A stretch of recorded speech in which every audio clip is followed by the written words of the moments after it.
Yuk, lagi ngapain? Kok seru banget ngeliat HP-nya? Iya yuk, kita kan mau belajar. Fokus dong. Oh iya, sorry. Gue lagi ini nih, gue lagi nonton pencampuran cat-cat warna gitu. Kayak nontonnya satisfying banget, coba deh kalian nonton. Gue kirimin nih ya. Nih, coba lu pada lihat. Kepikiran gak sih, warna cat kan ada banyak banget tuh. Kalau dicampurin satu-satu, kepikiran sih kayak gimana ya? Pas banget tuh pembahasan kita yang berkaitan dengan cara pencampuran warna cat dengan PLC. Bentar-bentar, sabar dulu. Sebelum kita ngebahas tentang PLC, kayaknya kita harus tahu dulu nih tentang Industrial Automation Component, khususnya control system. Nah iya, zaman sekarang kan apa-apa udah serba otomatis, di mana tenaga manusia udah tergantikan dengan tenaga mesin. Bentar. Tadi kan ngebahas tentang Industrial Automation Component nih. Berarti kita bakal ngebahas komponen-komponen gitu ya? Iya yuk, jadi komponen dalam Industrial Automation atau Industrial Automation Component itu dibagi menjadi 3. Yang pertama ada aktuator. Aktuator itu merupakan peralatan yang dapat menggerakkan atau mengendalikan sebuah mekanisme dalam suatu sistem. Aktuator ini bisa ngasih perubahan pada kuantitas listrik secara analog buat jadi kuantitas lain, kayak kecepatan. Aktuator biasanya ditenagai oleh lengan mekanik yang digerakkan oleh motor listrik dan dikendalikan dengan automatic control yang diprogram di antara microcontroller. Sehingga aktuator bisa digunakan buat memperkuat sinyal kontrol yang berasal dari sebuah controller. Gue baru tambahin dikit ya. Jadi komponen yang kedua itu namanya sensor. Nah, sensor ini dia merupakan perangkat untuk ngedeteksi perubahan besaran fisik kayak tekanan, gaya, besaran listrik, cahaya, suhu, kecepatan, dan masih banyak lainnya. Terus sensor ini diklasifikasiin sebagai transducer input karena dia bisa mengubah energi fisik menjadi sinyal listrik atau resistansi. Jadi input yang ngedeteksi adanya perubahan ini bisa dikonversi menjadi output yang ditransmisikan secara elektronik melalui jaringan buat diolah atau ditampilkan menjadi informasi yang berguna bagi penggunanya. Nah, buat komponen yang ketiga itu control system. Control system adalah perangkat buat menyesuaikan aktuator dalam merespon pengukuran. Jadi, sistem kendali ini akan menerima pengukuran perubahan dari sensor, kemudian dibandingkan dengan target untuk penentuan penyesuaian apa yang dibutuhkan oleh aktuator. Nah, contoh pengaplikasiannya dalam kehidupan sehari-hari itu adalah penghangat ruangan. Jadi, aktuator dalam penghangat ruangan berperan sebagai katup yang ada pada penghangat dan juga bensin pada perapian. Sedangkan control system berperan untuk mengendalikan temperatur indoor yang diinginkan. Terus kalau sensor berupa sensor temperatur seperti termokapel. Nah, tapi pembahasan kita kali ini akan lebih fokus ke salah satu komponen Industrial Automation, yaitu Industrial Control System atau yang biasa disingkat ICS. Jadi, ICS ini merupakan pemahaman yang bisa digunakan untuk ngejelasin tipe-tipe sistem kendali dan instrumen yang terkait, termasuk peralatan, sistem, jaringan kendali atau kontrol yang berguna untuk mengoperasikan dan mengotomatisasi proses produksi. ICS itu punya fungsi dan perannya masing-masing.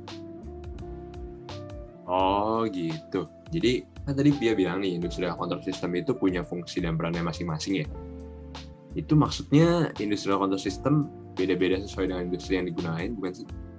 Ya, jadi Industrial Control System itu dibangun buat mengelola dan menjalankan tugas secara efisien. Jadi jenis Industrial Control System ini umumnya digunakan buat Supervisory Control and Data Acquisition System atau yang biasa disingkat nama SCADA, dan Distributed Control System atau DCS. Dan Industrial Control System ini punya beberapa tipe maupun jenis dengan fitur serta kegunaannya sendiri yang bisa digunakan sesuai kebutuhan mesin ataupun proses produksi yang bersangkutan.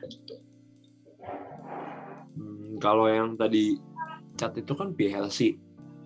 Gimana tuh yang PLC? Gue mau tahu dong. Nah, PLC itu Programmable Logic Controller. Jadi, PLC punya programmable sebagai kemampuan menyimpan program yang telah dibuat. Terus ada logic, yaitu kemampuan memproses operasi, membandingkan, menjumlahkan, mengalihkan, membagi, and, or, dan lain sebagainya. Terus ada controller, yaitu sebagai kemampuan mengendalikan atau mengatur proses dan menghasilkan output yang diinginkan. Jadi, secara keseluruhan, PLC itu gabungan mikroprosesor yang berinteraksi dengan power supply, rangkaian input, dan output dalam satu modul. Fungsi umum PLC itu sequential control dan monitoring plan, sedangkan kalau fungsi khususnya itu untuk melakukan input ke computerized numerical control untuk proses selanjutnya. Nah, ngomongin contoh PLC dan nyambung dari pertanyaan Rio tadi soal pembuatan cat, ada nih satu video yang ngejelasin proses pembuatan cat secara keseluruhan, mulai dari pembuatan adonan cat, pencampuran ekstrak warna, pengisian cat ke kaleng cat, sampai packing menggunakan PLC, sehingga sistem kontrol proses industri menjadi lebih cepat, praktis, dan efisien. Tahu nggak sih selain PLC ada PAC juga? Oh, ada lagi. Apa tuh PAC? Nah, PAC atau yang namanya itu Programmable Automation Controller, itu dia merupakan generasi selanjutnya nih dari PLC, tapi dia punya bentuk dan desain yang mirip sama PLC. PAC itu punya penggabungan fitur sistem, yaitu ada penggabungan dari PLC, DCS, RTU, dan beberapa inovasi dari PC. Nah, dalam sistem kontrol PAC ini, variabel-variabel dan parameter-parameter proses yang ada dalam sistem mampu diakses oleh operator, sehingga hal ini memudahkan operator karena dapat melakukan monitoring dimanapun itu. Tadi kan udah ngomongin DCS ya, mau nambahin dong tentang yang DCS. Jadi DCS itu atau Distributed Control System adalah sebuah jaringan kontrol dengan fungsi kontrol yang tersebar di bawah kendali satu atau lebih controller yang terdistribusi pada lapangan atau field, sehingga keseluruhan sistem dapat menjadi sebuah jaringan untuk komunikasi dan monitoring gitu.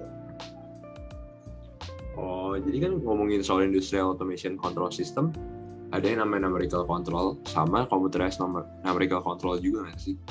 Nah, iya. Jadi kalau numerical control atau yang biasa disingkat dengan NC adalah mesin yang dapat dikendalikan oleh suatu program, di mana program tersebut terdiri dari kumpulan instruksi. Kalau computerized numerical control atau CNC itu generasi selanjutnya dari NC, sistem otomasi kontrol peralatan mesin melalui penggunaan software yang tertanam pada suatu mikrokomputer yang terpasang pada alat terkait. Tadi kan ada yang ngebahas SCADA ya, atau Supervisory Control and Data Acquisition ya. Nah, gue mau nambahin dikit nih, SCADA server atau yang namanya Master Terminal Unit itu adalah sistem komputer yang memproses, mengumpulkan data, dan menjalankan kontrol operasional pada jarak yang signifikan. Selain itu, dia juga bisa memberikan perintah nih kepada RTU.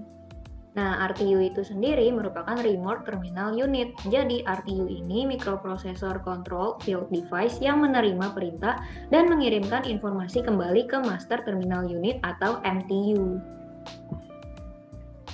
Berarti semua tuh ada hubungannya antara mesin sama manusia nggak sih? Iya, hubungan mesin sama manusia itu bisa disebut sebagai Human Machine Interface atau HMI. Jadi Human Machine Interface ini adalah sarana komunikasi dan pertukaran informasi berbasis hardware dan software antara operator manusia dengan mesin dan atau sistem terkomputerisasi. Nah, kalau ngomongin mesin-mesin gitu kan pasti ada data-data yang harus disimpan ya. Nah, kalau itu gimana ya?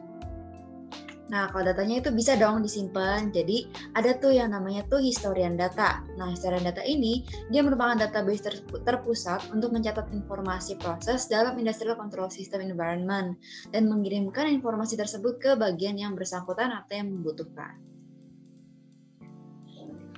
Oh, gitu. Jadi intinya dari pertanyaan awal gue tadi tentang pencampuran cat yang dalam proses produksinya menggunakan PLC, ternyata masih terdapat jenis-jenis lain dari Industrial Automation Control System. Bener banget. Saya Sylvia dengan NIM 545190003. Saya Caroline D. Chandra dengan NIM 545190016. Saya Steffi Jos dengan NIM 545190021. Saya Jennifer Darlan dengan NIM 545190032. Dan saya Rio Karuna dengan NIM 545190035. Ingin mengucapkan terima kasih kepada Bapak Agus Halim STMT atas waktu dan kesempatan yang telah diberikan.